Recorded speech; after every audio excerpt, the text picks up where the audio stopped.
distinguished scientist. Misconception about ಈ ಕಡೆ ಗರ್ಭಗುಡಿ ಇದೆ. These are the 12 pillars supposedly for marking the position of the sun. ಅಲ್ಲಿ ಹೋದ್ರೆ ಏನ್ ಹೇಳ್ತಾರೆ ಅಂದ್ರೆ ಆಯಾ ತಿಂಗಳಿಗೆ ಆಯಾ ಕಂಬದ ಮೇಲೆ ಸೂರ್ಯನ ಬೆಳಕು ಬೀಳುತ್ತೆ. ಇಲ್ಲಿ ಸೂರ್ಯನ ಬೆಳಕು ಬೀಳೋದಕ್ಕೆ ಒಂದೇ ಒಂದು ಜಾಗ ಇರೋದು, ಇದು ಫ್ರಂಟ್ ಎಂಟ್ರೆನ್ಸ್. ಇಲ್ಲಿಂದ ಕರೆಕ್ಟಾಗಿ ನಾರ್ತ್ ಸೌತ್ಗೆ ಇದೆ ಇದು. ಸೊ ಮಾರ್ಚ್ 21ಕ್ಕೆ ಸೂರ್ಯನ ಬಿಸಿಲು ಇಲ್ಲಿಂದ ಬಂದು ಬಾಗಿಲು ತೆಗೆದಿಟ್ರೆ ಒಳಗಿನ ಲಿಂಗದವರೆಗೂ ಇದು ಅವ್ರ ಬಾಗಿಲು ತೆಗೆದು ನೋಡಿದ್ರೆ ಗೊತ್ತಾಗುತ್ತೆ. ಅವರು ತೆಗ್ದಿರ್ಲಿಲ್ಲ ಅಂದ್ರೆ ಗೊತ್ತಿರೋದೇ ಇಲ್ಲ, ಮರ್ತೋಗ್ಬಿಟ್ಟಿದ್ರೆ ಅವ್ರಿಗೆ. ಇದು ಮೇಷ, ವೃಷಭ, ಮಿಥುನ ಹೀಗೆಲ್ಲ ಚಿತ್ರಗಳಿದೆ ಅದ್ರ ಮೇಲೆ. ಅದಕ್ಕೆ ರಾಶಿ ಕಂಬಗಳು ಅಂತಾರೆ. ಅಂದರೆ ಯಾವಾಗಲೂ ಬರೋಕ್ಕೆ ಸಾಧ್ಯನೇ ಇಲ್ಲ. ಹಾಗಾದ್ರೆ ಈ ಉದಾಹರಣೆಗೆ ಇಲ್ಲಿಂದ ಬಂದ ಬಿಸಿಲು ಈ ಕಂಬಕ್ಕೆ ಹ್ಯಾಕ್ ಹೋಗುತ್ತೆ? ಈ ಹೋಗಿ ಬಗ್ಗೆ ಹೀಗೆ ಹೋಗೋಕ್ಕಾಗಲ್ವಲ್ಲ. ಸೊ ಸಾಧ್ಯನೇ ಇಲ್ಲಿ ಪಬ್ಲಿಷ್ ಮಾಡಿದೆ. ಅದ್ರ ಪ್ರಕಾರ ಬಿಸಿಲು ಹೀಗೆ ಹೋಗುತ್ತೆ. ಡಿಸೆಂಬರ್ 22ಕ್ಕೆ ಬಿಸಿಲು ಒಳಗೆ ಹೋಗುತ್ತೆ. ಇಲ್ಲಿ ದಾರಿಲಿ ಒಂದು ಕಂಬ ಇದೆ. ಈ ಕಂಬ ಮುಖ್ಯ ಅಲ್ಲ, ಇದು ಕೇಪ್ರಿಕಾರ್ನ್, ಮಕರದ ಮೇಲೆ ಬೀಳುತ್ತೆ ಡಿಸೆಂಬರ್ 22ಕ್ಕೆ. ಆದ್ರಿಂದಾನೇ ಮಕರ ಸಂಕ್ರಮಣ ಅಂದ್ರೆ ಉತ್ತರಾಯಣ ಅಂತನೂ ಮಿಸ್ಕಾನ್ಸೆಪ್ಷನ್ ಬಂದಿತ್ತು. ಇದು 1000 ವರ್ಷಕ್ಕೆ ಮುಂಚೆ ಮಕರ ಸಂಕ್ರಮಣ ಮತ್ತು ಉತ್ತರಾಯಣ ಎರಡೂ ಒಂದೇ ದಿವಸ ಆಗ್ತಿತ್ತು. ಆದ್ರೆ ಈಗ ಅದು ಶಿಫ್ಟ್ ಆಗಿದೆ, ಒಂದು ಏಪ್ರಿಲ್ 14ಗೆ ಬಂದಿದೆ.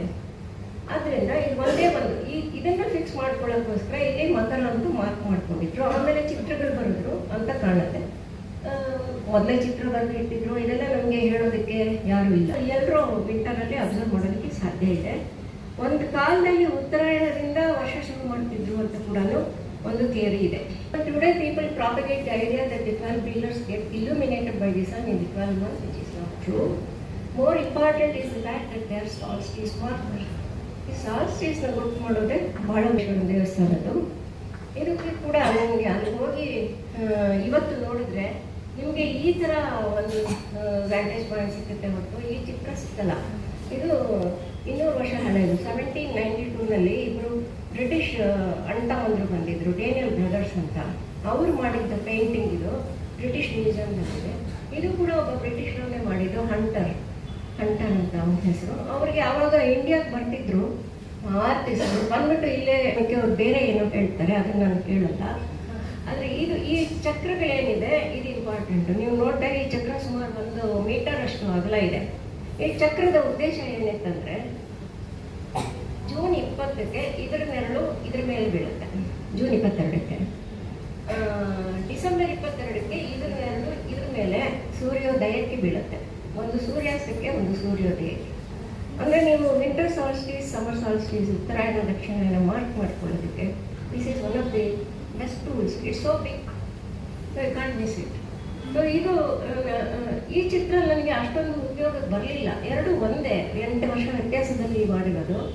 ಆದರೆ ಇದರಲ್ಲಿ ಸ್ವಲ್ಪ ಡೆಪ್ತ್ ಅದೆಲ್ಲನೂ ಮಿಸ್ಟೇಕ್ ಇದೆ ಅಂತ ನನಗೆ ಅನಿಸ್ತು.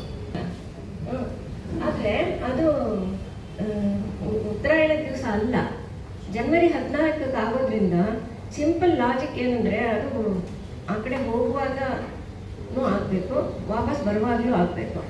ಸೊ ಅದನ್ನ ನವೆಂಬರ್ 30ಕ್ಕೆ ತಿರ್ಗಾ ಆಗುತ್ತೆ, ಅದು ಗೊತ್ತಾಗುತ್ತೆ. ವೆರಿ ಸಿಂಪಲ್ ಅದು ಎಲ್ಲ. ಈ ಮೂರರಲ್ಲಿ ಇವಾಗ ಒಂದರಲ್ಲಿ ಸುಬ್ರಹ್ಮಣ್ಯ, ಒಂದರಲ್ಲಿ ಆಂಜನೇಯ, ಇನ್ನೊಂದರಲ್ಲಿ ನವಗ್ರಹ, ಹೀಗೇನೋ ಇಟ್ಬಿಟ್ಟು ಈಚೆಗೆ ಇವೆಲ್ಲ ನಡೆದಿರೋದು ಈಚೆಗೆ. ಆಮೇಲೆ ಇನ್ನೊಂದು ಇದ್ರ ಮಧ್ಯೆ ಇಲ್ಲಿ ಖಾಲಿ ಜಾಗ ಇದೆ, ಗಮನಿಸಿ. ಇದ್ರ ಮೇಲೆ ಇತ್ತ ಇಲ್ಲ ಗೊತ್ತಿಲ್ಲ, ಕೆಳಗಡೆ ಇದೆ. ಈ ಪಿಲ್ಲರ್ ಇವಾಗಲೂ ಇದೆ, ಇವಿಷ್ಟು ಇವಾಗಲೂ ಹೀಗೆ ಇದೆ. ಆದ್ರಿಂದ ನಾನು 3 ವರ್ಷ ಸತತವಾಗಿ ಜೂನ್ 22ಕ್ಕೆ ಹೋಗ್ಬಿಟ್ಟು ಇದ್ರ ನೆರಳು ಇದ್ರ ಮೇಲೆ ಬೀಡೋ ಫೋಟೋ ತೆಗಿಬೇಕು ಅಂತ ಕಾಯ್ತಿದ್ದೆ. 3 ವರ್ಷನೂ ನನಗೆ ಸಕ್ಸಸ್ ಆಗಲಿಲ್ಲ. GPS ಅದೆಲ್ಲ ಇರಲಿಲ್ಲ. ನಾನು ಕೈಯಲ್ಲಿ ಚಿತ್ರ ಬರೆದೆ. ಈ ಫೋಟೋದಲ್ಲಿ ನಾನು ನನ್ನ ಬರ್ತಿದ್ದು ಇದು ನೋಡಿ, ಇದು ನೆರಳು ಇಲ್ಲಿ ಬಿದ್ದಿದೆ. ಇನ್ನೊಂದು 15 ನಿಮಿಷ ಹೋಗಿದ್ರೆ ಈ ನೆರಳು ಇಲ್ಲಿ ಬಂದ್ಬಿಟ್ಟಿರೋದು ನಾನು ಹೇಳಕ್ಕೆ ಸಾಧ್ಯ ಆಗ್ತಿತ್ತು. ಆದರೆ ಅಲ್ಲೇನಾಯ್ತು ಅಂದರೆ ನನಗೆ ಅರ್ಧ ಗಂಟೆ ಬಿಸಿ ಬರ್ತಿದೆ, ಕಂಬದ ಮೇಲೆ ಬರ್ತಿದೆ. 79ನೇ ಇಸ್ವಿನಲ್ಲಿ ಬರೆದು ಕೊಟ್ಟಿದ್ದು. ಸೊ ಇದಕ್ಕೆ ಹಿಸ್ಟಾರಿಕಲ್ ಸಿಗ್ನಿಫಿಕೆನ್ಸ್ ಏನಿಲ್ಲ. ಇದು ಜೂನ್ 21ಕ್ಕೆ ಇದ್ರ ಮೇಲೆ ಬೀಳುತ್ತೆ ಅಂದರೆ ಜನವರಿ 21ಕ್ಕೆ ಇದ್ರ ಮೇಲೆ ಬೆಳಗ್ಗೆ ಬೀಳಲೇಬೇಕು. ಇವಾಗ ಅಲ್ಲಿ ಹೋಗಿ ವೆರಿಫೈ ಮಾಡೋದಕ್ಕೆ ಸಾಧ್ಯ ಇಲ್ಲ. ಡಮರು ಇದೆ, ಒಂದು ತ್ರಿಶೂಲ ಇದೆ ಇಲ್ಲಿ. ಅದು ಈ ಪೇಂಟಿಂಗ್ ಅಲ್ಲಿ ಇದೆ. ಇಲ್ಲಿ ಬರೀ ತ್ರಿಶೂಲ ಕಾಣ್ತಿದೆ. ಇದಕ್ಕೆ ಆ ಕಡೆ ಇನ್ನೊಂದು ಡಮರು ಇದೆ, ನೀವು ಅಲ್ಲಿ ಹೋದ್ರೆ ಕಾಣಿಸುತ್ತೆ ಅದು. ಈ ತ್ರಿಶೂಲದ ನೆರಳು ಇದ್ರ ಮೇಲೆ ಇದಕ್ಕೆ ಮಾರ್ಕ್ ಇಪ್ಪತ್ತಿಲ್ಲ. ಅದನ್ನು ವೆರಿಫೈ ಮಾಡೋಣ ಅಂತ ಹೋದ್ರೆ ಮುಂದೆಗಡೆ ಒಂದು 3 ಫ್ಲೋರ್ ಬಿಲ್ಡಿಂಗ್ ಪಶುವೈದ್ಯ ಇಲಾಖೆಯವರು ಬರ್ತಿಲ್ಲ. ಅದು ನೀವು ವೆರಿಫೈ ಮಾಡೋಕ್ಕಾಗಲ್ಲ. ರಂಗಸ್ಥಳ ಅಂತ ಒಂದು ದೇವಸ್ಥಾನ ಇದೆ, ಅಲ್ಲಿ ಕೂಡ ಕಿಟಕಿಗಳ ಮೂಲಕ ಬಿಸಿಲು ಬಂದು ಏಪ್ರಿಲ್ 14ಕ್ಕೆ ಅಲ್ಲಿ ಇವತ್ತು ಪೂಜೆ ಮಾಡ್ತಾರೆ. ನೀವು ಅಲ್ಲಿ ಹೋಗಿ ನೋಡಿದ್ರೆ ಗೊತ್ತಾಗುತ್ತೆ, ಒಳಗಿನ ಗೋಡೆಗಳೆಲ್ಲ ಖುಷಿಯಾಗಿಟ್ಟಿದೆ, ತುಂಬ ಹಾಳಾಗಿ ಹೋಗ್ಬಿಟ್ಟಿದೆ. ಮುಂದ್ಗಡೆ ಮಾತ್ರ ಇದನ್ನ ರಿನೋವೇಟ್ ಮಾಡಿದ್ರು, ಹೊಸದಾಗಿ ಕಟ್ಟಿದ್ರು. ಇದೆಲ್ಲ ತುಂಬ ಚೆನ್ನಾಗಿ ಈಚೆಗೆ ಒಂದು 10 ವರ್ಷದಲ್ಲಿ ಮಾಡಿಸಿದ್ದು. ಅರಸೀಕೆರೆ ಹತ್ರ ಅಲ್ಲಿ ಒಂದು ದೇವಸ್ಥಾನದ ಹೊರಗಡೆ ಒಂದು ಕಂಬದ ಮೇಲೆ ಇದನ್ನು ಕೂರಿಸಿದ್ದಾರೆ. ಇದ್ರ ಮೇಲೆ 12 ರಾಹಿ ಚಕ್ರಗಳದ್ದು ಚಿತ್ರ ಇದೆ. ಟೈಮ್ ಜಾಸ್ತಿ ಆಯ್ತಾ? ಅದೇ ಅರೇಂಜ್ಮೆಂಟು. ಆಮೇಲೆ ಜೈನ ಮಾನಸ್ತಂಭಗಳು ಅಂತ ಇರುತ್ತೆ, ಇವುಗಳು ಕೂಡ ಅಸ್ಟ್ರಾನಾಮಿಕಲ್ ಸಿಗ್ನಿಫಿಕೆನ್ಸ್ ಇದೆ. ಈ ಹೈಟ್ ಎಷ್ಟಿರಬೇಕು, ಈ ಹೈಟ್ ಎಷ್ಟಿರಬೇಕು ಅಂತ. ಡಿಸೆಂಬರ್ 26ಕ್ಕೆ ಗುಹೆ ಒಳಗೆ ಬಿಸಿಲು ಹೋಗುತ್ತೆ. ಸೊ ಹಿಮಾಲಯದಲ್ಲಿದೆ, ಅಲ್ಮೋಡಾದಲ್ಲಿ. ಇಲ್ಲೂ ಅಷ್ಟೇ 3 ಈ ಥರ ಇದೆ ದೇವಸ್ಥಾನ. 5 ಶಿಖರಗಳ ಥರ ಇದೆ, ಅವಕ್ಕೆಲ್ಲ ಒಂದೊಂದು ಗೂಡಿದೆ ಇಲ್ಲಿ. ಆ ಗೂಡಿನ ಮೂಲಕ ಕರೆಕ್ಟಾಗಿ ಇಕ್ವಿನಾಕ್ಸ್ಗೆ ಮತ್ತು ಸಾಲ್ಸ್ಟಿಸ್ಗೆ ಸೂರ್ಯನ ಬಿಸಿಲು ಒಳಗೆ ಹೋಗುತ್ತೆ. ಇದು ಅಲ್ಲಿ ಹಿಮಾಲಯ ಪರ್ವತದ ಮೇಲೆ ಡಿಸೈನ್ ಮಾಡಿದ್ದಾರೆ. ಆಮೇಲೆ ನಕ್ಷತ್ರಗಳ ಹೆಸರಿದೆ. ನಕ್ಷತ್ರಗಳ ಚಿತ್ರ ಯಾವ ಥರ ಇದೆ ಅಂತ ಬರೀ ಶ್ಲೋಕಗಳಿದೆ ಅಷ್ಟೇ. ಅಶ್ವತ್ಥ ಇದೆ, ಎಲ್ಲಾದರೂ ಸಿಕ್ಕುತ್ತಾ ಅಂತ ಇದೆ. ಒಂದು ದೇವಸ್ಥಾನದಲ್ಲಿದೆ, ತಮಿಳ್ನಾಡಿನಲ್ಲಿ ಒಂದು ದೇವಸ್ಥಾನದಲ್ಲಿದೆ. ಇದು ಫೋಟೋ ತಗೊಳ್ಳೋಕ್ಕೆ ಪರ್ಮಿಷನ್ ಕೊಡೋದಿಲ್ಲ. ಇಲ್ಲಿ ಏನೋ ಒಂಥರ ಚಿತ್ತಾರ ಇದೆ ಅಲ್ಲ ಮೇಲೆ. ಇದು ಅಶ್ವಿನಿ, ಭರಣಿ, ಕೃತಿಕಾ, ರೋಹಿಣಿ 27 ನಕ್ಷತ್ರ ಇದೆ. 28ನೇದು ಖಾಲಿ ಇಟ್ಟಿದ್ದಾರೆ. 28ನೇದು ಅಭಿಜಿತ್ ಅಂತ ಹೇಳ್ತಾರೆ. ಅಭಿಜಿತ್ ಜಾಗ ಅಲ್ಲಿಲ್ಲ, ಅಭಿಜಿತ್ ಇಲ್ಲೆಲ್ಲ ಬರಬೇಕಾಗಿತ್ತು, ಆದರೆ ಅಲ್ಲಿದೆ.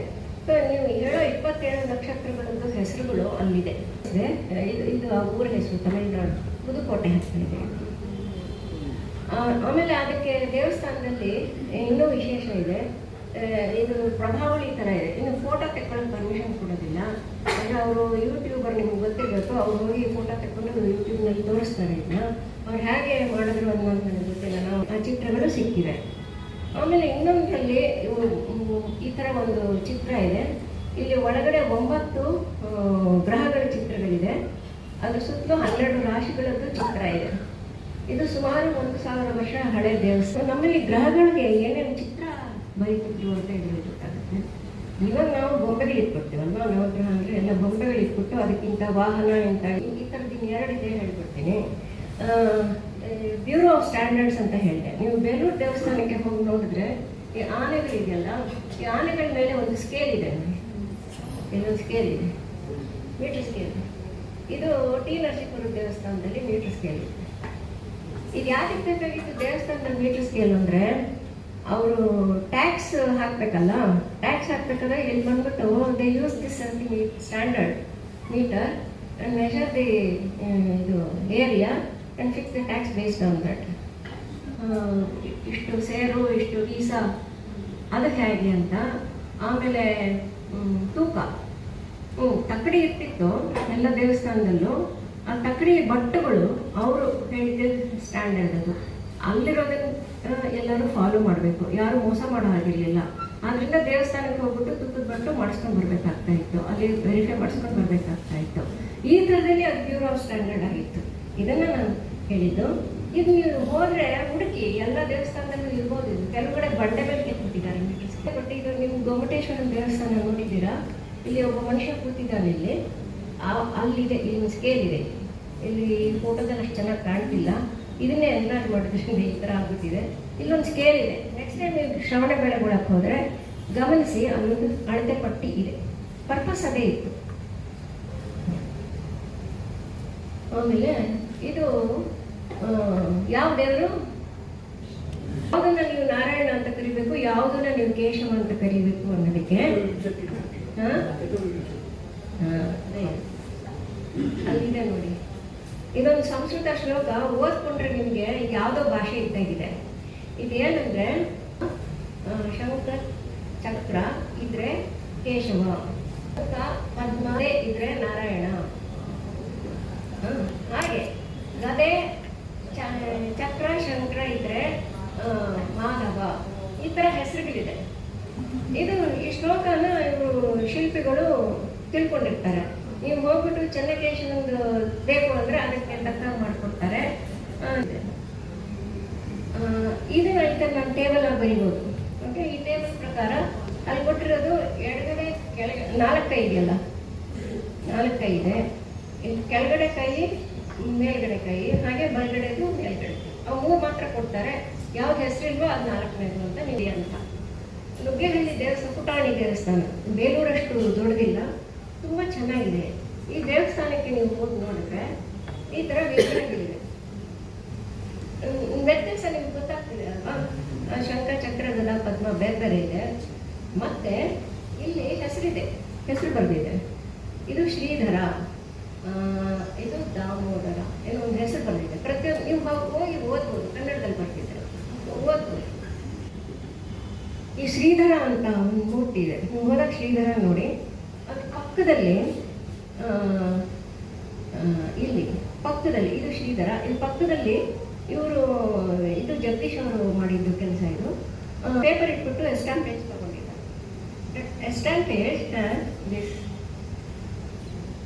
ಇದು ಏನಂದ್ರೆ ಒಂದು ದೇವರ ಮೂರ್ತಿ ಪ್ರತಿಮೆ ಮಾಡಬೇಕಾದ್ರೆ ಅದು ನವತಾಳ ಅಂತ, ಕತ್ತಿನ ಮೇಲಕ್ಕೆ ತಲೆವರೆಗೂ ಎಷ್ಟಿರ್ಬೇಕು, ಭುಜ ಎಷ್ಟಿರ್ಬೇಕು, ಇಲ್ಲಿಂದ ಇಲ್ಲಿಗೆ ಎಷ್ಟಿರ್ಬೇಕು, ಅದು ಮಾಡಬೇಕಾದ್ರೆ ಬೇರೆ ಸ್ಕೇಲು. ಆದ್ರಿಂದಾನೇ ಒಂದು ದೇವಸ್ಥಾನದಲ್ಲಿ ಇದನ್ನ ಅಳವಡಿಸ್ಬಿಟ್ಟಿರೋದ್ರಿಂದ ಅದನ್ನ ಯಾರು ಹಾಳು ಮಾಡೋದಿಲ್ಲ. ಅದು ಶಾಶ್ವತವಾಗಿ ಉಳಿದು ಕಲ್ಲಲ್ಲಿ ಮಾಡ್ಬಿಟ್ಟಿದಾರಲ್ಲ, ಟೈಟಲ್ ಹಾಕ್ಬಿಟ್ಟಿರೋದ್ರಿಂದ ಎಕ್ಸಾಂಪಲ್ಸ್ ತೋರಿಸ್ತಾ ಇದ್ದೀನಿ, ಎಷ್ಟು ಕೊಂಡಿರ್ತೀರಾ. ಈ ಥರ ಚಿತ್ರ ಬರೆದಿದ್ರೆ ಅವ್ನು ಯಾಕೆ ಶಿಲ್ಪಿ ಇದನ್ನು ಬರೆದ, ಅವನೊಂದು ಗ್ರಹಣ ನೋಡ್ದ, ಗ್ರಹಣ ನೋಡಿದ್ವಿ, ಗೋಡೆ ಮೇಲೆ ಪೇಂಟಿಂಗ್ ಇದೆ. ಅಲ್ಲಿ ಕೂಡ ಅವರು ಗುರುನಾನಕ್ ಅವರು ಒಂದು ಉಪದೇಶ ಕೊಟ್ಟರು. ಏನಂತ ಉಪದೇಶ ಕೊಟ್ಟರು? ಗ್ರಹಣ ಅಂದರೆ ಹೆದರ್ಕೋಬೇಡಿ, ತನ್ಪಾಡಕ್ಕೆ ತಾನು ಆಕಾಶದಲ್ಲಿ ನಡೆಯುವಂಥ ಘಟನೆ, ನಿಮ್ಮ ಪಾಡಿಗೆ ನೀವಿರಿ ಅಂತ ಉಪದೇಶ ಕೊಟ್ಟರು. ನೋಡಿರ್ತೀರಾ, ತಿರುಪತಿ ದೇವಸ್ಥಾನದ ಹೊರ ಆವರಣದಲ್ಲಿ ಒಂದು ಬೇಕಾದಷ್ಟು ಏನೇನೋ ಕೆತ್ತಿದ್ದಾರೆ. ಸಂಸ್ಕೃತದ್ದು ಲಿಪಿ ಕನ್ನಡ ಇದೆ. ನೀವು ಹೋಗಿ ನೋಡಿದ್ರೆ ಇವತ್ತು ಸಂಗೀತ ಮೇಷ್ಟ್ರು ಏನು ಥರ ಬರೋದು ಮಕ್ಕಳಿಗೆ ಹೇಳ್ಕೊಡ್ತಾರೆ ಅದೇ ನೊಟೇಷನ್ ನಮಗಿದೆ. ಇದು ಎಷ್ಟು ಹಳೆಯದು. ದೇವಸ್ಥಾನದಲ್ಲಿ ಸೊನ್ನೆ, ನಮ್ಗೆಲ್ರಿಗೂ ಗೊತ್ತು, ಸೊನ್ನೆ ಅಂದರೆ ಒಂದು ಚುಕ್ಕೆ ಅಂತ, ಚುಕ್ಕೆ ಅಥವಾ ಒಂದು ಸೊನ್ನೆ ಗುಂಡಿಗೆ ಬರಿತೀವಿ. ಇದನ್ನು ಯಾವಾಗ ಶುರು ಮಾಡಿದ್ರು ಅಂತಂದರೆ ಯಾರಿಗೂ ಗೊತ್ತಿಲ್ಲ. ಎಲ್ಲರೂ ಸುಮ್ಮನೆ ಹೇಳ್ಬಿಡ್ತಾರೆ, ಆರ್ಯಭಟ ಕಂಡು ಹಿಡಿದ್ಬಿಟ್ಟಿದ್ದು ಸೊನ್ನೆ ಅಂತ. ಆರ್ಯಭಟನಿಗೂ ಮುಂಚೆ ಇತ್ತು ಅಂತ ನೋಡೋದಕ್ಕೆ ಈ ದೇವಸ್ಥಾನದಲ್ಲಿದೆ. ಇದು ಅಸ್ಸಾಂನಲ್ಲಿ ಸಿಕ್ಕಿರೋದು 3ನೇ ಶತಮಾನದ್ದು. ಇಲ್ಲಿ ಚುಕ್ಕೆ ಇದೆ, ಇದು ಸೊನ್ನೆ. ಇದು ಕ್ಯಾಂಬೋಡಿಯಾದಲ್ಲಿ ಸಿಕ್ಕಿರೋದು, ಇದು 6ನೇ ಶತಮಾನದ್ದು. ಇದು ಸೌತ್ ಈಸ್ಟ್ ಏಷ್ಯಾದಲ್ಲೂ ಸಿಕ್ಕುತ್ತೆ. ಸಂಸ್ಕೃತ ಮತ್ತು ಹಿಂದೂ ಸಂಸ್ಕೃತಿಗೆ ಸಿಕ್ಕಿದ್ದು ಬೇಕಾದಷ್ಟು ಈ ಒಂದು ರೆಕಾರ್ಡು ಸಿಕ್ಕತ್ತೆ. ಇವಾಗ ರಿಮೋಟ್ ಸೆನ್ಸಿಂಗ್ ಯೂಸ್ ಮಾಡ್ತಾ ಇದ್ದಾರೆ ಈ ಥರ ಸ್ಟಡೀಸ್ಗೆ. ಒಂದು ಎಕ್ಸಾಂಪಲ್ ಅಷ್ಟೇ ನಾನು ತೋರಿಸ್ತಾ ಇದ್ದು ಶ್ರೀರಂಗಪಟ್ಟಣದ್ದು. ಶ್ರೀರಂಗಪಟ್ಟಣದಲ್ಲಿ ಒಂದು ಮೂಲೆಯಲ್ಲಿ ಒಂದು ಸ್ಟ್ರಕ್ಚರ್ ಇದೆ. ಇದು 1792 ಮ್ಯಾಪಲ್ಲಿ ಇದೆ. ಇದು ಆಮೇಲೆ ಗೊತ್ತಾಯ್ತು, ಇವಾಗ ಇಲ್ಲ, ಹಾಳಾಗೋಗಿದೆ. ಅಂದರೆ ರಿಮೋಟ್ ಸೆನ್ಸಿಂಗ್ನಲ್ಲಿ ಪತ್ತೆ ಆಗಿದೆ. ರಿಮೋಟ್ ಸೆನ್ಸಿಂಗ್ ತೆಗೆದಾಗ ಅಲ್ಲಿದೆ ಅನ್ನೋದು ಗೊತ್ತಾಗಿದೆ. ಅಲ್ಲಿ ಈ ಥರ ಪೊದೆ ಬೆಳ್ಕೊಂಡ್ಬಿಟ್ಟಿದೆ. ನೀವು ಅದು ನಿಂತ್ಕೊಂಡ್ರೆ ಗೊತ್ತಾಗೋದಿಲ್ಲ. ಅಂದರೆ ರಿಮೋಟ್ ಸೆನ್ಸಿಂಗ್ ಯೂಸ್ ಮಾಡಿದ್ರೆ ಗೊತ್ತಾಗುತ್ತೆ. ಅದೇ ರೀತಿ 2 ದೇವಸ್ಥಾನ ಕಳೆದೋಗಿದೆ. ಇಲ್ಲಿ 2 ದೇವಸ್ಥಾನ ಇತ್ತು, ಇವಾಗ ಹೀಗಾಗೋಗ್ಬಿಟ್ಟಿದೆ. ನೀವು ಇದು ಗೆದ್ದಲ್ಲಿ ಗೊತ್ತಾಗ್ಬೋದು. ಹಾಗಾದರೆ ಒಳಗಡೆ ದೇವಸ್ಥಾನ ಇದೆ ಅಂತನ್ನೋದು ರಿಮೋಟ್ ಸೆನ್ಸಿಂಗಿಂದ ಗೊತ್ತಾಗುತ್ತೆ. ಬಟ್ ಬರೀ ಒಂದಷ್ಟು ಎಕ್ಸಾಂಪಲ್ಸ್ ಹಾಕ್ತಿದ್ವಿ ಅಷ್ಟೇ. ಇಲ್ಲಿ ಬಂಡೆ ಮೇಲೆ ದೇವಸ್ಥಾನದಲ್ಲಿ ಎಲ್ಲ ಕಡೆ ಕೆತ್ತಿಟ್ಟಿರ್ತಾರೆ. ಮುಖ್ಯವಾಗಿ ದೇವಸ್ಥಾನಕ್ಕೆ ಗ್ರ್ಯಾಂಟ್ ಕೊಡ್ತಾರಲ್ಲ, ದಾನ, ಅದನ್ನೇ ಇದರಲ್ಲಿ ಬರೆದಿರ್ತಾರೆ. ಆದ್ದರಿಂದ ಸಾಮಾನ್ಯವಾಗಿ ಎಲ್ಲ ದೇವಸ್ಥಾನದಲ್ಲೂ ಇಂಥದ್ದೊಂದು ಶಿಲೆ ಕಾಣಿಸುತ್ತೆ. ಅಂದರೆ ಪಟ್ಟಣದೂರು ಅಂತ ಒಂದು ಕೆರೆ ಇದೆ. ಆ ಪಟ್ಟಣದೂರು ಕೆರೆನ ಎನ್ಕ್ಲೋಸ್ ಮಾಡ್ಕೊಂಡ್ಬಿಟ್ಟಿದ್ರು. ಕೋರ್ಟಲ್ಲಿ ಕೇಸ್ ನಡೀತಾ ಇದೆ. ಆ ಕೇಸ್ ಎನ್ಕ್ಲೋಸ್ ಮಾಡ್ಕೊಂಡಿದ್ದಾರೆ. ಅದಕ್ಕೆ ಈ ಶಾಸನಗಳು ಜೊತೆಗೆ ರಿಮೋಟ್ ಸೆನ್ಸಿಂಗ್ 2 ಉಪಯೋಗಿಸ್ಕೊಂಡ್ಬಿಟ್ರೆ ಎಷ್ಟು ಜಾಗಗಳು ಕಳ್ಕೊಂಡ್ಬಿಟ್ಟಿದ್ದೀವಿ, ಎಷ್ಟು ಕೆರೆಗಳನ್ನು ಕಳ್ಕೊಂಡಿದ್ದೀವಿ ಅನ್ನೋದು ಗೊತ್ತಾಗುತ್ತೆ. ಬಂದಿದ್ರು ಕನ್ನಡದವರು ಯಾವಾಗ ಆಳ್ತಾ ಇದ್ರು ಅಷ್ಟು ಆ ಚಿಕ್ಕ ವಿಡಿಯೋ ಒಳಗೆ ಅಡಗಿಸ್ಬಿಟ್ಟಿದ್ದಾರೆ. ತೋರಿಸ್ತೀನಿ. ಇಲ್ಲಿ ಇಸ್ವಿ ಇದೆ, ಇದು ಕನ್ನಡ ಚುಕ್ಕೆಗಳು, ಇದೆಲ್ಲ ಕನ್ನಡ ಶಾಸನಗಳು 820ವರೆಗೂ. ಆಮೇಲೆ ಗಂಗರು ಬಂದರು, ತಮಿಳು ಶಾಸನಗಳು ಬರೋಕ್ಕೆ ಶುರುವಾಗುತ್ತೆ. ಇಲ್ಲಿ ತಮಿಳು ಶಾಸನಗಳು ಬರುತ್ತೆ. ಹೇಗೆ ಬೆಳೀತಾ ಹೋಯಿತು ನಗರಗಳು, ಆಮೇಲೆ ತಮಿಳು ಹೊಟ್ಟೋಗುತ್ತೆ, ಮತ್ತೆ ಕನ್ನಡ ಬರುತ್ತೆ. ಕನ್ನಡದ್ದು ಬೆಂಗಳೂರು ಜಿಲ್ಲೆ ಭರ್ತಿ ಎಷ್ಟು ಶಾಸನಗಳಿವೆ ಅಂತ ಅನ್ನೋದು ನಿಮಗೆ ಬೆಂಗಳೂರಿನ ಚರಿತ್ರೆನೇ ತೋರಿಸ್ಕೊಡ್ತೇನೆ. ನಾನು ನಿಮಗೆ ಚರಿತ್ರೆ ಪಾಠ ಮಾಡಬೇಕಾಗಿಲ್ಲ, ತೋರಿಸ್ಬಿಟ್ರೆ ಸಾಕು, ನಿಮಗೆ ಗೊತ್ತಾಗೋಗುತ್ತೆ ಹೇಗೆ ಬೇರೆ ಬೇರೆ ರಾಜರು ಬಂದು ಆಳಿದ್ರು. ಎಲ್ಲೆಲ್ಲಿ ದೇವಸ್ಥಾನ ಇದೆ ಅಲ್ಲೊಂದು ಇದು ಪ್ರೆಸೆಂಟ್ ಮಾಡ್ತಾ ಇರೋದು ಬೇರೆ ಉದ್ದೇಶಕ್ಕೆ ಕಂಪ್ಲೀಟ್ ಆಗಿ. ದೇವ್ರಿಗೆ ಹೋಗಿ ನೀವು ಭಕ್ತಿಯಿಂದ ನಮಸ್ಕರಿಸೋದು ಬೇರೆ, ಇದು ಬೇರೆ. ಆದ್ದರಿಂದ ನೆಕ್ಸ್ಟ್ ಹೋದ್ರೆ ಇಂಥದ್ದು ಏನಾದರೂ ಇದೆಯಾ ಅಂತ ಅನ್ನೋದನ್ನ ಸ್ವಲ್ಪ ಕಣ್ಣು ಅರಳಿಸ್ಬಿಟ್ಟು ನೋಡಿ. ನೀವು ದೇವಸ್ಥಾನಕ್ಕೆ ಹೋದ್ರೆ ಕಣ್ಣು ಮುಚ್ಕೊಂಡ್ಬಿಡ್ತೀರಾ ಅಂದರೆ ಹೆಚ್ಚಿನವೆಲ್ಲ ಪಬ್ಲಿಷ್ ಆಗಿದೆ, ನೀವು ಗೂಗಲ್ ಮಾಡಿದ್ರೆ ಸಿಗ್ತದೆ. ಅಲ್ಲಿ ಮೇಲಿಸ್ತೀನಿ ಸ್ವಲ್ಪ ಜಾಸ್ತಿ. ಕನ್ನಡ ಒಂದಮೇಲೆ ಮೂರನೇದೊಂದು ಕಾಲಮ್ ಇತ್ತು, ಆ ಮೂರನೇ ಕಾಲಮ್ನಲ್ಲಿ ಇದೆ. You inspired the young scientist of the great class. Yeah, I am so delighted. Yeah. Madam, ಇದು ಉತ್ತರಾಯಣ ಮತ್ತು ಮಕರ ಸಂಕ್ರಮಣ ವಿಷಯದಲ್ಲಿ ಈಗ ಸುಮಾರು 1000 ವರ್ಷದ ಹಿಂದೆ ಮಕರ ಸಂಕ್ರಮಣ ಡಿಸೆಂಬರ್ 22ಕ್ಕೆ ಬರ್ತಾಯಿತ್ತು ಅಲ್ವಾ? ಅದಕ್ಕೆ ಹಿಂದೆ ಹೇಗಿತ್ತು? ಅದಕ್ಕಿಂತ ಇನ್ನೂ ಹಾಗೆ ಕ್ಯಾಲ್ಕುಲೇಟ್ ಮಾಡ್ಕೊಂಡು ಒಂದು ದಿವಸ ಮುಂದಕ್ಕೆ ಬರುತ್ತೆ ಅಂತ ಹೇಳ್ತಾರೆ. ಪ್ರತಿ ಲೆಕ್ಕ ಮಾಡಿ ತೋರಿಸ್ಬೋದು. 62 ವರ್ಷಕ್ಕೊಂದ್ಸರಿ, 72 ವರ್ಷಕ್ಕೆ. ಅದಕ್ಕೆ ಹೇಳಿದ್ದು ವಿವೇಕಾನಂದ ಶುರು ಮಾಡ್ತಾ ಇದ್ರು ಲೆಕ್ಕ ಅಂತ. ನಾನು ಮಹಾಭಾರತ ಇದು ಸ್ಪೆಸಿಫಿಕ್ ಆಗಿ ತರಲಿಲ್ಲ, ಯಾಕೆಂದ್ರೆ ಮಹಾಭಾರತದ ವಿಷಯ ಶುರು ಮಾಡಿದ್ರೆ ಅದೇ ಒಂದು ದೊಡ್ಡ ಲೆಕ್ಚರ್ ಆಗೋಗ್ಬಿಡುತ್ತೆ. ಇವಾಗ ನಾವು ಅಶ್ವಿನಿ ಅಂತ ಯಾವ ನಕ್ಷತ್ರ ಇಟ್ಕೊಂಡಿದ್ದೀವಿ, ಆವಾಗ ಕೃತಿಕಾ ಇಟ್ಕೊಂಡಿದ್ರು. ಇದರ ಆಧಾರದ ಮೇಲೆ 3000 ಕ್ರಿಸ್ತಪೂರ್ವ 3000ಕ್ಕೆ ಮಹಾಭಾರತ ಆಯಿತು ಅಂತ ಹೇಳ್ಬೋದು. ಆದ್ದರಿಂದ ಹಿಂದೆ ಹೋಗ್ತಾನೆ ಇತ್ತು, ಮುಂದಕ್ಕೆ ಹೋಗ್ತಾ ಇದ್ದದ್ದು ನಿಜ ಇತ್ತು. Madam has a book titled called History of the Sky on Stones anta. You can refer this and mic ತುಂಬಾ ದಿವಸದಿಂದ ಕೋರಿತಾ ಇದೆ. ಮಹಾಭಾರತದಾಗ ಒಂದ್ಸಲಿ ಕೃಷ್ಣ ಅವಾಗ ಯಾವುದೊಂದು ಸುದರ್ಶನ ಚಕ್ರನಾದನ ಸೂರ್ಯಗೆ ನಡೀತಾರೆ. ಅದು ಸಿಗ್ನಿಫಿಕೆಂಟ್ ಅಂತ ಹೇಳಿ ಅದು 13ನೇ ಆಂಗದಲ್ಲಿ ಗ್ರಹಣ ಆಯಿತು ಅಂತ ಅನ್ನೋದಕ್ಕೆ ಅವ್ರು ನೇರವಾಗಿ ಬರೀಲಿಲ್ಲ. ಮಹಾಭಾರತದಲ್ಲಿ ಬೇರೆ ಕಡೆ ಗ್ರಹಗಳನ್ನೆಲ್ಲ ವಿಸ್ತಾರವಾಗಿ ಬರ್ತಿದ್ದಾರೆ, ಇದನ್ನ ಮಾತ್ರ ಬರೀಲಿಲ್ಲ. ಅವರು ಅದನ್ನ ಒಂದು ಕೃಷ್ಣ ಮಾಡಿದ ಒಂದು ಮ್ಯಾಜಿಕ್ ಅನ್ನೋ ಥರದಲ್ಲಿ ಬರೆದು ಬಿಟ್ಟಿದ್ದಾರೆ. ಇಸ್ರೋ ಮೇಡಮ್, ಅದ್ಭುತವಾದಂತಹ ನನ್ನ ಒಂದು ಸ್ಮಾಲ್ ರಿಕ್ವೆಸ್ಟ್ ಏನಂದ್ರೆ, ಆರ್ಕಿಟೆಕ್ಚರಲ್ಲು ಟೌನ್ ಪ್ಲಾನಿಂಗು ಶಾಲೆಗಳು ಬರ್ತಾ ಇದ್ದಾರೆ. ಇದೇ ಒಂದು ಇಲ್ಲಿ ಕರಿಕ್ಯುಲಮ್ನಲ್ಲಿ ಇದನ್ನ ಪ್ರಿಯಾರಿಟಿ ಕೊಡೋ ಥರ ಮಾಡಿದ್ರೆ even projects that may make a big ಮಾಡ್ತೀರಾ? ಯಾಕಂದ್ರೆ ತಮಿಳ್ನಾಡಲ್ಲಿ ಒಂದು ದೇವಸ್ಥಾನದಲ್ಲಿ ಟೈಮ್ ಟ್ರಾವೆಲ್ ಬಗ್ಗೆ ತುಂಬಾ ಕತ್ತಲ ಜಾಗದಲ್ಲಿ ಟೈಮ್ ಟ್ರಾವೆಲ್ ಬಗ್ಗೆ ಶಿಲ್ಪಕಲೆಗಳು ಇದೆ ಅಂತ ಪ್ರವೀಣ್ ಮೋಹನ್ ನೋಡ್ಕೊತಾರೆ. ನಿಮ್ಮಬಹುದು ಅಂತ ಹೇಳಿದ್ರಿ. ಆಮೇಲೆ ಗೂಗಲ್ ನೋಡಿದಾಗ ನಿಮ್ಗೆ ಅಕ್ಷರಾವೃತ್ತದ ಅಲೈನ್ಮೆಂಟ್ ಗೊತ್ತಾಗುತ್ತೆ ಅಂದ್ರಿ. ಈ ಅಲೈನ್ಮೆಂಟ್ಗಳೆಲ್ಲ ನಮಗೆ ತಿಳಿದಿರೋ ಹಾಗೆ ಮ್ಯಾಗ್ನೆಟಿಕ್ ಇದ್ರ ಮೇಲೆ ಬಂದಿರೋದು ಇಲ್ಲ ಅಲ್ಲ. ಇದು ನಮ್ಮ ಎಲ್ಲಾ ಮ್ಯಾಪ್ಗಳು ಮ್ಯಾಗ್ನೆಟಿಕ್ ಲೈನ್ ಮೇಲೆ ಬಂದಿರೋದು. ಮ್ಯಾಗ್ನೆಟಿಕ್ ಹೇಳ್ತಾರೆ ಅಲ್ಲದೆ ಚೇಂಜ್ ಆಗುತ್ತೆ. ಹೌದು. ಉದಾಹರಣೆಗೆ ಅಗಸ್ತ್ಯರ್ ಅಂತ ಒಂದು ಬೆಟ್ಟ ಇದೆ ಕೇರಳ ತಮಿಳುನಾಡು ಬಾರ್ಡರ್ನಲ್ಲಿ. ಅಲ್ಲಿ ಈಗ 200 ವರ್ಷದ ಕೆಳಗೆ ಇವರು ಮ್ಯಾಗ್ನೆಟಿಕ್ ಅಬ್ಸರ್ವೇಟರಿ ಮಾಡಬೇಕು ಅಂತ ಹೋಗಿ ಲೈನ್ಸ್ ಎಲ್ಲ ಮಾರ್ಕ್ ಮಾಡಿದ್ದಾರೆ. ಆಮೇಲೆ ಮರ್ತು ಬಿಟ್ರು ಅದನ್ನ. ಅವರು ಬ್ರೌನ್ ಅಂತ ಇದ್ರು, ಅವ್ರು ಸತ್ತೋಗ್ಬಿಟ್ರು. ಆದರೆ ಅವರ ಪಬ್ಲಿಕೇಶನ್ಸ್ ಎಲ್ಲ ಇದೆ. ಇವತ್ತಲ್ಲಿ ಹೋಗಿ ವೆರಿಫೈ ಮಾಡಿದ್ರೆ ಇವತ್ತಿನ ಮ್ಯಾಗ್ನೆಟಿಕ್ ಈಕ್ವೇಟರು ಅವತ್ತು ಜಸ್ಟ್ 200 ವರ್ಷದಲ್ಲಿ ವ್ಯತ್ಯಾಸ ಆಗಿದೆ. ಅಲೈನ್ಮೆಂಟ್ ಇಟ್ಕೊಂಡು ಈ ದೇವಸ್ಥಾನಗಳನ್ನ ಕಟ್ಟಿದ್ರೆ ಇವತ್ತಿಗೆಲ್ಲ ಡಿಸ್ಟರ್ಬ್ ಆಗ್ಬಿಡ್ತಾ ದೇವಸ್ಥಾನದ ಬಗ್ಗೆ ಇತ್ತು. ಅಸ್ಟ್ರಾನಮರ್ಸ್ ಮಾಡ್ಬೋದು ಅದನ್ನ ಅವ್ರು ಮಾಡಿದ್ದಾರೆ. I don't think they depended on the magnetic field. ಅಂದ್ರೆ ಕ್ಯಾಲೆಂಡರ್ ರಚನಾಕಾರರಿಗೆ ಈಕ್ವಿನಾಕ್ಸ್ ಬಗ್ಗೆ ಅರಿವಿತ್ತು ಅಂತ ಹೇಳಿ ಡಂಕನ್ ಡಂಕನ್ ಏನು 5,000 ವರ್ಷದ ಕ್ಯಾಲೆಂಡರ್ ಇತಿಹಾಸ ಬರೀತಾ ಅವರು ದಾಖಲೀಕರಣ ಮಾಡಿದ್ದಾರೆ. ಆರ್ಯಭಟನಿಗೆ ಯಾವ ನಿಖರತೆಯಲ್ಲಿ ಗೊತ್ತಿತ್ತು ಅಂತ. ಆ ಟ್ರೋಪಿಕಲ್ ಇಯರ್ ಸೋಲಾರ್ ಇಯರಿನ ಟೈಮು 365 ದಿನ 8 ಗಂಟೆ ಅಂತ ಬರೀತಾರೆ ಆರ್ಯಭಟ ಅವ್ರದ್ದು. ಬಟ್ 365 ದಿನ 5 ಗಂಟೆ ಅದೆಷ್ಟೋ ನಿಮಿಷ ಇದೆಯಲ್ಲ 365.24219 ಅದು ಎಕ್ಸಾಕ್ಟ್ ಅವ್ರಿಗೆ ಗೊತ್ತಿರ್ಲಿಲ್ಲ. ಗೊತ್ತಿತ್ತು ಅವ್ರು ಇದನ್ನು ರೆಕಾರ್ಡ್ ಮಾಡಿರೋ ಬುಕ್ಕಿನಲ್ಲಿ ಇರೋ ಆ ನಿಖರತೆಯಲ್ಲಿ ಗೊತ್ತಿರ್ಲಿಲ್ಲ ಅಂತ ಗೊತ್ತಾಗ್ತದೆ. ಇಲ್ಲ, ಅವರು ಡೆಸಿಮಲ್ ಪಾಯಿಂಟ್ ಯೂಸ್ ಮಾಡ್ತಾ ಇರಲಿಲ್ಲ ನಿಖರತೆಗೆ. ಅವ್ರು ಬರಿತಾ ಇದ್ದ ಮೆಥಡೇ ಬೇರೆ. ಅಂದ್ರೆ ಇವಾಗ ನೀವು π = 22/7 ಅಂತ ಹೈಸ್ಕೂಲಲ್ಲಿ ಹೇಳ್ಕೊಡ್ತೀರಾ.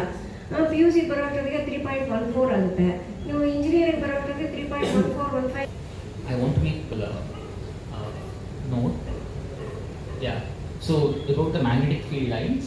So like right now, the magnetic field lines are continuously shifting, and right now the magnetic pole is somewhere near Alaska, the North Pole, and it shifts every 400,000 years. And there are evidence at oceanic ridges where the underwater volcanic eruptions, the ferrous Magnetic equator. That was his job.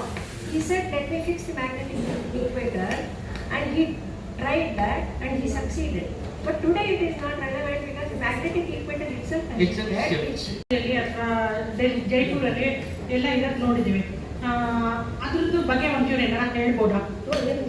ಒಂದು 5 kilometre ಹೋಗಿ ಭಾರತೀಯ ಯೋಗಧಾಮಕ್ಕೆ ಅಲ್ಲಿದೆ ಒಂದು ಮೈಸೂರಲ್ಲಿ ಅಲ್ವೇ ನಿಮ್ದು ಇದು ಹೇಳಿ ನಿಮ್ಮ ಲ್ಯಾಟಿಟ್ಯೂಡ್ ಲಾಜಿಕ್ ಅವರಿಗೆ ಎಲ್ಲ ರೆಡಿ ಮಾಡಿದ್ದಾರೆ. ಇಲ್ಲೇ ಹೋಗಿ ಕಲ್ತ್ಕೊಬೋದು, ಎಲ್ಲಿವರೆಗೂ ಹೋಗ್ಬೇಕಾಗಿಲ್ಲ. ಬಟ್ ಜನತೆಗೋಸ್ಕರ ಅಲೈನ್ ಮಾಡಿದ್ರ ಮಾಡಿರ್ಬೋದು. Which is the reference? ಮಾಡಿರ್ಬೋದು. ಯಾಕೆ ರೆಫರೆನ್ಸ್ ಯಾವುದು? ಬೇಲೂರು ದೇವಸ್ಥಾನ ಈಸ್ಟ್ ವೆಸ್ಟ್ ಇಲ್ಲ. ಯಾದಕ್ಕೋಸ್ಕರ ಅದು ಯಾವುದೋ ಒಂದು ಪರ್ಟಿಕ್ಯುಲರ್ ಇದಕ್ಕೆ ಮಾಡಿದ್ದಾರೆ ಗೊತ್ತಿಲ್ಲ ನನಗೆ. ಇಲ್ಲ ಅಥವಾ ಅಲೈನ್ಮೆಂಟ್ ರೆಫರೆನ್ಸ್ ಅಂದ್ರೆ ಆ ದೇವರಿಗೋಸ್ಕರ ಅಲೈನ್ ಮಾಡಿದ್ರ ಇಲ್ಲ. ಅಥವಾ ಅಲೈನ್ ಮಾಡಿದ್ಮೇಲೆ ಆ ಡೇಟ್ ಇಟ್ಟಿದ್ದೇನೆ ಆಯ್ತಾ? ಕೇಳ್ತಿದ್ರೆ ಇವತ್ತು ಮಾರ್ಚ್ 21 ಏನ್ ನಡೀತಾ ಇದೆ ಅದು ಅವತ್ತು ಬೇರೆ ಯಾವ್ದೋ ತಾರೀಕು ನಡೀತಿರ್ಬೋದು, ಮಾರ್ಚ್ 25 ನಡೀತಿರ್ಬೋದು. ಅಂದ್ರೆ alignment is the most important. ಅದನ್ನ ಸೋಲಾರ್ ಎಕ್ಲಿಪ್ಸು ಲೂನಾರ್ ಎಕ್ಲಿಪ್ಸು ಆಗ್ತಾ ಇರುತ್ತೆ. ಅದನ್ನು ಆಕ್ಯುರೇಟ್ ಆಗಿ ನಮ್ಮ ಪಂಚಾಂಗಗಳು ಕೊಡುತ್ತೆ ಟೈಮಿಂಗು. ವೆಸ್ಟರ್ನ್ ಅಸ್ಟ್ರಾನಮರ್ಸು ಕೊಡ್ತಾರೆ. ಅದಕ್ಕೇನು ಎರಡು ಒಂದೇ ಥಿಯರಿನಾ ಅಥವಾ ಬೇರೆನಾ? ಅವ್ರು ಇದ್ದಾರೆ ಕಂಪ್ಯೂಟರ್ ಪ್ರೋಗ್ರಾಮ್ ಆದ್ರೆ ಲೆಕ್ಕ ಮಾಡೋ ಮೆಥಡ್ ಏನಿದೆ, ನೀವು ಸೂರ್ಯ ಸಿದ್ಧಾಂತ ಅಂತ ಕರಿಬಹುದು, ಇನ್ನೊಬ್ರು ಆರ್ಯಭಟ ಸಿದ್ಧಾಂತ ಅಂತ ಕರಿಬಹುದು. ಫೈನಲಿ ರಿಸಲ್ಟ್ ಬರೋದು ಅದೇನೆ ಅಲ್ವಾ? So have questions can ask ma'am after this. But we will formally conclude the program with the vote of thanks.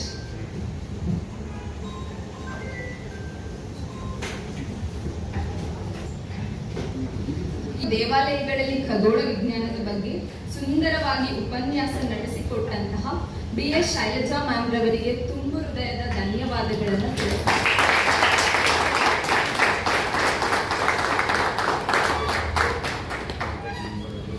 ಭಾರತೀಯ ಖಗೋಳ ಭೌತ ವಿಜ್ಞಾನ ಸಂಸ್ಥೆಯ ನಿರ್ದೇಶಕರು ಮತ್ತು ಸ್ಕೋಪ್ ವಿಭಾಗದ ಮುಖ್ಯಸ್ಥರಿಗೂ ಹಾಗೂ ಒಡೆಯರ್ ಸೆಂಟರ್ ಫಾರ್ ಆರ್ಕಿಟೆಕ್ಚರ್ನ ಆಡಳಿತ ಮಂಡಳಿಯ ಸದಸ್ಯರಾದ ಸರ್ದಾರ್ ಶ್ರೀಕಂಠರಾಜ್ ಅರಸ್, ಪ್ರಾಂಶುಪಾಲರು ಮತ್ತು